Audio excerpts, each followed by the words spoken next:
Welcome to your masterclass. This masterclass is for professional makeup artists who are serious about leveling up their career. Perhaps you've done your training quite a while ago, or perhaps you've just recently freshly come out of makeup school.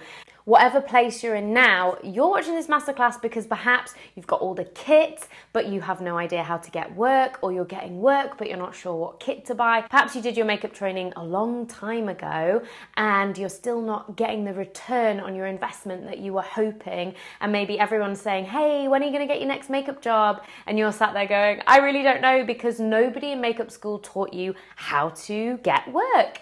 You're just at the stage where you could probably do with a bit of guidance and actually creating a makeup career that's viable, that makes you happy, that lets you live your dream and level up. So that is why I am here today.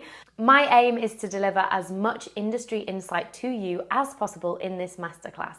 First of all, congratulations, you've already taken one step more than everyone else that's graduated with you in the right direction of having a successful career. So let's get started. Today, I want to teach you the 7 biggest mistakes that I see makeup artists making in the beginning of their career.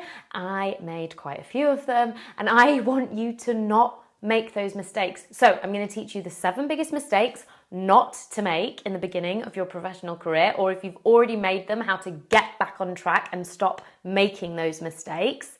The second part of this masterclass, we are going to talk about money. I want you, as a professional makeup artist, to make as much money as possible, as quickly as possible, because so many makeup artists in the first 3 years of their career give up. Not because they're not amazing, not because they don't have the kit and the skills and the world in front of them, but because nobody teaches them about money. So that's going to be part 2 of this masterclass. And in part 3 of this masterclass, I am going to teach you how to build a community and not focus on competition. Because as a makeup artist, a successful career isn't one where it's competitive and painful and scary and lonely. A successful makeup career is one where you're surrounded by like-minded makeup artists and you get to hang out every day at work with your best friends. That is the dream. I am showing up for you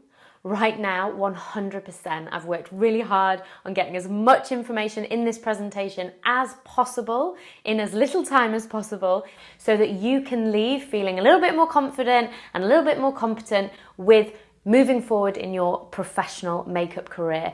All I'm asking for is that you show up 100% for yourself and for me right now. Why should you do that? Well, my name is Jennifer and I have been working in this industry for 15 years now, both in front of as an actor and a model and a presenter, and behind the camera. I work on all sorts of makeup jobs and I run a team of beautiful professional makeup artists. I've been on a really unique journey as a professional makeup artist. Along the way, I have seen a lot of mistakes and I have made a lot of successes, and time again, people come to me and they want to learn from me. So I'm putting it here in a presentation so that you can have that information for free today from me. Okay, so let's get started.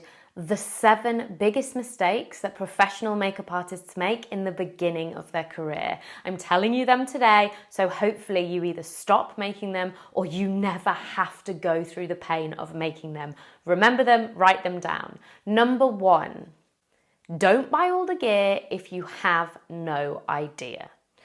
In the beginning of your makeup career, you will want every piece of makeup that you see. It is beautiful. You will want the bright blue eyeshadows and the glitters and every type of false eyelash, and you will want every single lip liner, and you will want every single shade of foundation for your kit. I implore you right now, do not buy any gear unless you have an idea, asterisk, of what you're going to do with it. I have a very strict rule with my makeup kit that I never replenish something unless I know why I'm replenishing it. So now I have a really minimal kit, especially after COVID, when I had to throw I think about £4,000 or £5,000 worth of makeup away. It made me really step back and realize that from the beginning of my career, the biggest mistake I made was I wanted all the makeup. Makeup's expensive, even with your industry discount. And I worked for brands, so I had 50, 60% discount, and I was buying everything thinking, this is a bargain, I'll use this, I'll need this. I have thrown away more full-sized bottles of foundation and lipsticks and palettes and concealers than you can imagine, and it breaks my heart. I obviously try to give away as much as possible, but makeup goes off. It is not like buying a piece of equipment like this camera or the lighting in my filming studio that will last forever. Not forever, but hopefully as for a really long time. Makeup will go off. So number one mistake, do not buy the gear unless you have an idea of what you're going to do with it. That doesn't mean don't explore the products that you've got. Start with what you've got, but in the beginning of your career, do not buy a product until you book a job, and on that job, then buy the product for the job. That will save you thousands of pounds, and I'm not kidding, thousands of pounds. Be really, really strict. And if you really want to try every foundation, go and get samples. Get samples, try them out. Pick them specifically for the client that you know you're going to book. So you build your kit slowly and you build your kit for the type of work that you're going to be doing, okay? Number two, one of the biggest mistakes that I see professional makeup artists starting out in the industry make is because they lack confidence, they don't put themselves out there. They hold themselves back. Just a couple of weeks, I'll wait, I'll practice on myself, I'll practice on my friends, my family. No. If you are not a confident person, if you lack self-esteem, then one of the tricks that I discovered and that I tell people is call yourself a makeup trainee. If you go down the film and TV route, that's what you are anyway. You're not an assistant until you've worked for like 5 years in the industry. So you start off as a makeup trainee. So if when you step out of makeup school, or even if you've been in the industry for a few years and you're still lacking that confidence, or you are coming back into the industry, the best thing you can do to build your confidence as fast as possible is call yourself a makeup trainee. It doesn't mean you work for free. It just means that if somebody hires you, you say, yeah, I'm a makeup trainee. You never work for free unless it's something that you really, really, really want to do and it's work experience, and that's going to benefit you and your soul and your career and your portfolio. That's a different story. If you tell people that you're a makeup trainee, then they're already going to have a lower expectation of what you can provide. And in fact, it's a little bit like when you learn how to drive and you don't have your L plates anymore, people don't give you leeway. That's not okay. But if you put that P on your car, it means you've just passed, and people are still lovely because they think you might be hesitant and a bit nervous and not quite as confident and competent as the other drivers on the road. You probably are just as good, if not better. You might actually be way better than a lot of professional makeup artists who've let their skill set slide and they haven't been pushing themselves and learning. I remember how good I was when I'd first come out of makeup school, because all the knowledge, all the technical stuff was right in the front of my brain and I was eager and ready to use it. But just think of that car situation. If you just put a pass sign, if you just say, I'm a makeup trainee, people are going to be more kind, more open-minded, more compassionate, so that when you nail a makeup job, they're going to be like, oh my God, if you're this good at making me look like this when you're a trainee, you're going places. You're going to be amazing when you're like a full-fledged professional makeup artist in 5-10 years' time. And that is the quickest way to boost your confidence. And with competence, which means the more competent you become, comes confidence. Confidence doesn't just appear, it comes from working on your skill set, working on yourself. If you do suffer with low self-esteem, another mistake that I see even in makeup artists who are smashing it 15, 20 years in their career, if you have low self-esteem, you're never going to feel good about your work. You're never going to be like, that'll do, I'm proud of that. You're always going to think, oh, I should have done better. Oh, this is not my best work. And you're not going to get joy from your career. So number two, also call yourself a makeup trainee, but if confidence is an issue for you, Work on yourself, not just on your makeup skills, but on your actual being, your sense of self, your sense of self-worth, and who you are as a person. I am a big believer in self-development, because if you believe in yourself, then you're teaching other people how to treat you. Mistake number 3 that professional makeup artists make in the beginning of their career especially, and they usually learn this the hard way: clean your brushes. I don't mean just clean them with a bit of IPA like they teach you in makeup school. I don't mean clean them with a little bit of brush cleaner so they'll do. I mean clean them, wash them, treat them like they are your babies. I hire people solely on what their makeup brushes look like, because you will always get better at makeup. You will sometimes be really great and sometimes be not so great, but makeup comes off and it goes back on and you learn and you develop. But if you have poor hygiene, it is not going down well in the professional industry. It takes one dirty brush to give somebody an eye infection. And if at the beginning of your career, when you're just doing your friends and your family and whatever, I'll just blow on it, I'll just put a bit of average brush cleaner on it, it looks a bit grubby, but it's clean. No, it will not fly as a professional. Treat yourself as an industry professional right now. So if you tomorrow booked a celebrity out of the blue and you are like, what am I gonna do? You know that your brushes speak for themselves, and I believe that every part of your life affects every part of your life, and it's the small things that if you get into the habit of now, and I'm speaking from experience, like I didn't get taught how to clean my brushes really properly until I was on a counter, and one day I was looking at all the other girls' brushes, and then I looked at a makeup artist, her brushes, and her brushes were always immaculate. And you know who did the most fashion work on that counter? Her. Who did the most celebrity work on that counter? Her. Who earned the most freelancing on that counter? Are you seeing where I'm going? She took herself seriously, and I went up to her and I went, how do you make your brushes look like that?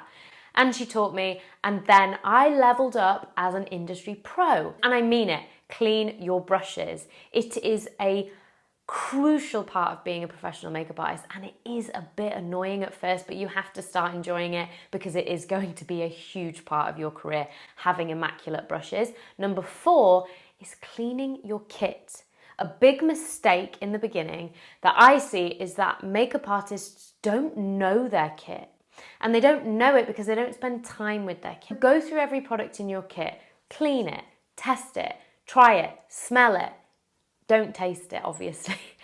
But get to know your product. And one of the ways I get to know my products is when I go through my kit and I clean my kit. So I clean my kit, obviously before every job, I go through everything and I sanitize it again. But every couple of weeks, I will just do a full clean of my kit and I get to know products and I'm like, oh, I hadn't thought about this product for ages. This was a really great product, and I went through that phase using it again and again and again on clients. I'm going to clean it. I'm going to try it on myself. I'm going to try it on a client. And then I get to know my kit, and it makes me a better makeup artist because I'm reminding myself of all the amazing kit that I've got, but I'm also testing products that can be multifunctional. So if in the beginning you don't have a lot of kit, cleaning your kit, getting to know your kit and connecting with it is a really great way of being a bit more experimental, because you shouldn't have loads of makeup, a product for every single thing. You should be able to diversify and be like, what can I do right now on this client that's just appeared with minimal kit? Okay, so moving on to number 5. This is a mistake I'm seeing a lot at the minute with new professional emerging makeup artists. Makeup artists that have so much talent that could go really far in fashion or really far in commercial, and they are following a trend. Big mistake number 5 is learn your skill set before you follow trends. If there is an eyebrow trend and you go all in learning that trend, that's great. You're great at doing that trend. That means you're a bit more like a beauty blogger, an influencer, a content creator for trends. You're not a professional makeup artist if you're just amazing at putting the same trend on every single face. A professional makeup artist can do trends and might love trends, that's fine. But what I'm telling you in the beginning of your career is don't replicate a trend before you've developed your own personal style. People will want a professional makeup artist not to just put a trend on their face, but to see and study their face and do what's right for them. So please don't replicate a trend when you know as a professional makeup artist that those eyebrows aren't going to look good on that person, and those overdrawn lips, they're not necessary because this person's lips look great slim and that's right for their look. Okay, number 5, don't replicate a trend before you've learned your own personal style and branding. You are not a beauty influencer. Trends are fine, but the whole point in a trend is that it comes and then it goes. My eyebrows have been in fashion recently, but a couple of years ago, my makeup artist friends who were a bit more into trending and following those trends of lip fillers and under the eyes and carved out brows, they used to bully me for my brows. I used to get made fun of. Pluck your eyebrows, Jen. And then the fluffy brow comes in, and then I go for a personal style that I want my arched eyebrows, and that's so last trend. It doesn't matter about whether you're on trend or off trend. If you are a professional makeup artist, you have the adaptability to have the skill set to do whatever you want and whatever is right for that client and that job. Number 6, don't niche down before you've explored every area of the industry. Perhaps you've just done a bridal training course and that's what you wanted to do and that's what you're setting out to do, but perhaps you're not enjoying it as much as you thought you would. When I started out as a makeup artist, I wanted to do the blood, the prosthetics, the gore, the period drama films, big feature films, TV series, all of that. And actually, when I stepped out of the industry, I realized that I loved prosthetics and body painting, but I didn't want to work in that. I wasn't ready for it. Maybe later on down the line I will. In fact, I'm doing a horror movie in a few months' time and I'm so excited to be working on that.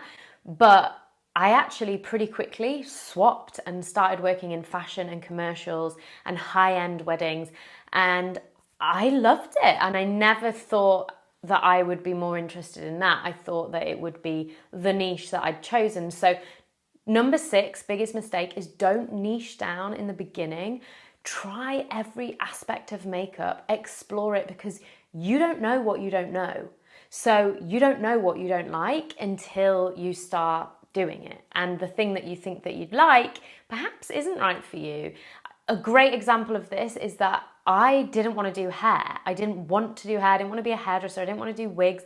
Well, as part of TV and film training, 70% of it is hair. So you have to learn it. And I had a choice to go all in on hair or moan about it and be like, why am I doing hair when I want to be a makeup artist? And actually, I just had an open mind and I fell in love with hair. And I remember at one point being way more into hair than I was into the makeup side of things, because sculpting hair and wigs is still, part of that creativity. So don't niche down before you've explored everything, because you just don't know what's around the corner that might be the perfect fit for you that you had no idea about. So try as much as possible in the beginning.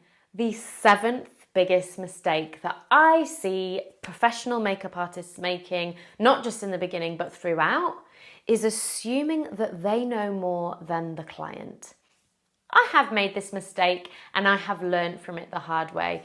At first, it's usually in the beginning because your ego is, I'm a professional makeup artist, I've just trained, I know that you don't use that brush and you don't use that sponge and and you can feel overwhelmed because you want to assert yourself as an authority. But I honestly learn the most amazing tips and tricks from the most random places and people. Also, when your client is in the chair, there's 2 things to know.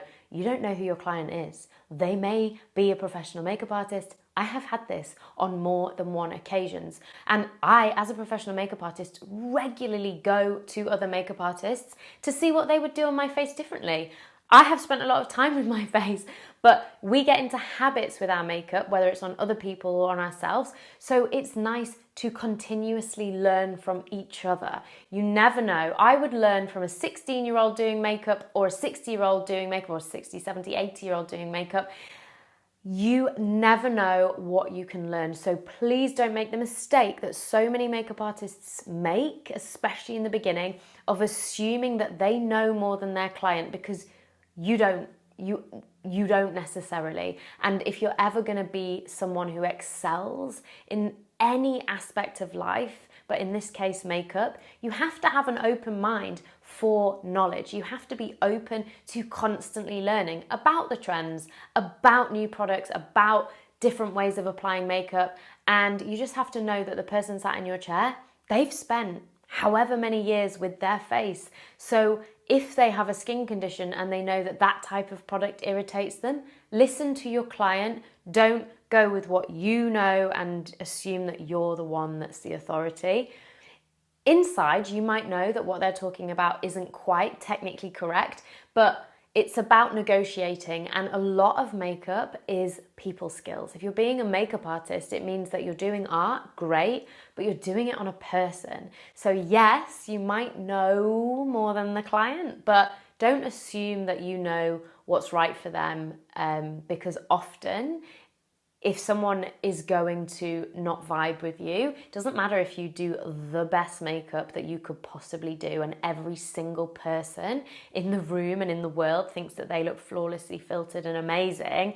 If that person has instructed you or asked you to do it a certain way and you say, well, I know better, they're not going to enjoy it, and they're the ones that have hired you to do the makeup. So just don't go in assuming that you know more than your clients, because they know what they like, and what they like might not be right, but it's what they like. Okay, so moving on to the second part of this masterclass. I hope you're keeping up. I hope you're making lots of notes. We're going to talk about money. Now, I could talk about money and makeup for hours and hours, but we've only got a small amount of time here today. So I'm just going to tell you that you need to talk about money. We need to know as much as possible. I remember when I qualified as a makeup artist asking, how much do I charge? If I have a bride, because I was already booking weddings at the end of my makeup training, how much am I meant to charge? And I remember them being like, And the reason that they were like that later on, I realized, is because they were charging a crazy amount of money, and perhaps they felt like it was inappropriate to tell me because I'd be charging a lot less in the beginning. That's not the case. You need to talk about money. If they'd have told me, hey Jen, I'm charging £1,000 for a bride, I would go, oh wow, okay, well I know I'm not good enough to charge that, but that's great to know that that's an option for me. And I know people who do charge that much money. If you're doing a celebrity makeup or you're doing brand sponsorship, there is thousands of pounds on the table. It's not always going to be the case, but the range of earnings is much higher than people think as a makeup artist, but also it depends where you pitch yourself in the market. In the beginning, you will be nervous to charge what you want to charge. You will be nervous to charge your worth because you might not know what your worth is yet. The thing is to just get going, find out what your market, your area is charging, and then add 20% on. Find out what the area is charging, like what most people are charging, and then add 20% on. Okay, so when you're starting out as a professional makeup artist, I want you to think about what you want to take home. Let's just, for easy numbers, £150 for that job. If you want to make £150 for that job, you're going to have to charge £200. Why are you going to have to charge £200? Well, you're going to have to buy some products most likely. You're going to have to travel. You're going to have to perhaps allow for wastages and your food and your coffees on the day. So you need to include your expenses within that. You can break them down for clients, that's fine, but decide what you want to do and then add on a bit more, okay? Sometimes, as far as what I'm at now, I would think, how much do I want to take home? And then I double it. So I double the amount. I wouldn't say do that in the beginning, but whatever you want to earn, definitely add on an extra amount of money to allow for expenses, because what I used to do in the beginning, what lots of people do in the beginning, is they just charge a rate and they don't think, oh, it's going to cost me £10, £20 to get there. Oh, it's going to cost me £10, £20 to eat lunch.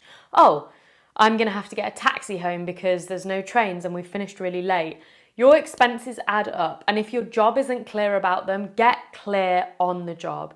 So separate your earnings from your expenses. That is a really important thing that lots of makeup artists don't do in the beginning, because they're just happy to say yes to the day rate, not wondering what that day rate includes, okay? I do have a lot more information that I will share on my YouTube channel about this and within my training, but for now, the piece of advice I want you to take away today is figure out what you want to earn from this job and then add on 20 to 50%, okay? That's how you're going to make money and stay in the industry. Okay, so the last part of this masterclass, how do you build a community instead of building competition? Now, some people really like competition and they thrive off it. And in the beginning, you might be led down that path, and the fear and the anxiety is what drives you, but it's not sustainable. I lived in my first 5, 6, 7 years of working as a makeup artist, as an actor, as a presenter, as a model, in a constant state of anxiety because I didn't feel good enough and I was comparing myself to everyone else. The shift for me was when I realized, and it was more in acting than in makeup, because I found makeup can be really, really mean and really bitchy if you don't build a good community. But make friends. You need to make friends with the people that are doing what you're doing. In the beginning of your makeup career, and at all stages, if you don't work on your self-esteem and confidence and have your eyes on what you want, it's very easy to get imposter syndrome with social media and Instagram and every single person being a professional makeup artist now. And a lot of makeup artists are self-taught and they are phenomenal. It is so easy to just think, well, why should I even bother? If you have a dream to become a professional makeup artist, then that is what you're going to be. And the only thing that you should do and worry about is building a community, because being a freelance makeup artist is lonely and it is scary and it is overwhelming sometimes, and it can just make you think, why am I doing this? A lot of what we do as makeup artists is behind the scenes. You need a community to support you. I have a team, an amazing team, and they have their community that they share now. It is amazing. My goal is to build a community with Just Jennifer TV, with my attitude that makeup matters. I want 100,000 makeup artists in the UK within my community, all of whom are supporting and loving and lifting each other up and sharing the work. I think that there is enough work for everyone.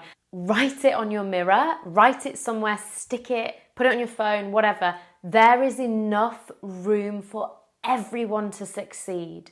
We are all different. I am a makeup trainer. You might love learning from me, but someone else, I might not be for them. That's great. I'm specifically for that person. You will be the perfect makeup artist for your perfect client. That's the only thing I worry about, getting in front of my perfect clients, my perfect type of makeup that's right for me and right for them. And that way your community is never your competition, because the people in your community have their own perfect clients and their own style. Okay, so how do you build a community? Well, I'm just going to touch on a few things here because I can't go into loads of depth now. But the first thing I would do is reach out to all the makeup artists in your area that are not in your specific niche. If you find a makeup artist whose work doesn't look like yours, brilliant, go for them. As you start to ask makeup artists if you can assist them, be open-minded, work for them, work with them, build your community. If somebody gives you an attitude, don't even ever contact them again. That's fine. Smile at them, let them go, let them do their thing. You will know very quickly. And most makeup artists that I reach out to, and I really mean most of them, it won't be all of them, but most of them are so happy to have somebody who shares their values. They might be like that, so happy you're in their community, but they might still see you as competition, and that's fine. You just perhaps don't share your work with them. Building a community means building communities of photographers, producers, bridal magazines, hotels, depending on what area of expertise you're in. It doesn't have to just be makeup artists, okay? But I would say get assisting, and I would say start to find people that you vibe with, that you can just meet up and talk about makeup. It is amazing. My team that work for Just Jennifer TV are all makeup artists, and sometimes we've been up for the same jobs, and sometimes they'll get it and I won't, and sometimes I'll get it and they won't, and there's those moments of like, but I just remember there's enough work for everyone to succeed. And if you lead with love, that's what my ring says, if you lead with love in everything that you do, and it might sound cheesy and corny, what goes around comes around. If you wish somebody well and they get a great job, they'll call you up. And if you're always giving work to somebody and you feel like they're not giving you much back, you need to call them out on it, and you need to say, hey, so-and-so, like, is there anything that you could perhaps point me in the direction of? And if they're not willing to, then that's fine. They're in your community, but you know where you stand. But most of the time, if you just go for genuine connections, the only thing that you're going to do is open doors in their community and their community and their community and their community, and you welcome someone in and you open doors for them, and it's just one big amazing community where we share, we learn, and we grow. Have that mindset. Don't be bitter. Don't compare yourself. There will be people that are better from you. In fact, I always hang out with makeup artists that are better than me. Do you know why? Because if you are in a room with a bunch of people that are better than you, and you have the confidence to be like, whoa, she's way better at doing that than me, you're learning from the best. You can then say, do you know what? I absolutely love how you do those lips. Please, can I come and assist you? Can I watch? Could I pay you and do a little mini masterclass? You're validating them. You're giving them the love and respect that they've worked hard to earn. And if they feel like you're trying to steal their skills, they're not your people. Just move away from them. Send them love and move away. That's how you build a community. And I promise you, in 5-10 years, the community is what's going to keep you in the industry. And then it doesn't really matter about your skill set. You're just on a job with all your best friends. And the makeup is just the best, like, icing on the cake, because you're all great by that time and you're all confident and competent, and everyone just gets to live their dream life. And I promise it's like that for me now. And I want it to be like that for you. So if that sounds like you and you're thinking, oh my God, I don't want this training to end, this has all been really helpful and I want more and more and more, then we can do that. That's fine. If you've enjoyed this training and you want to continue this training, there's a book a call link in the chat box.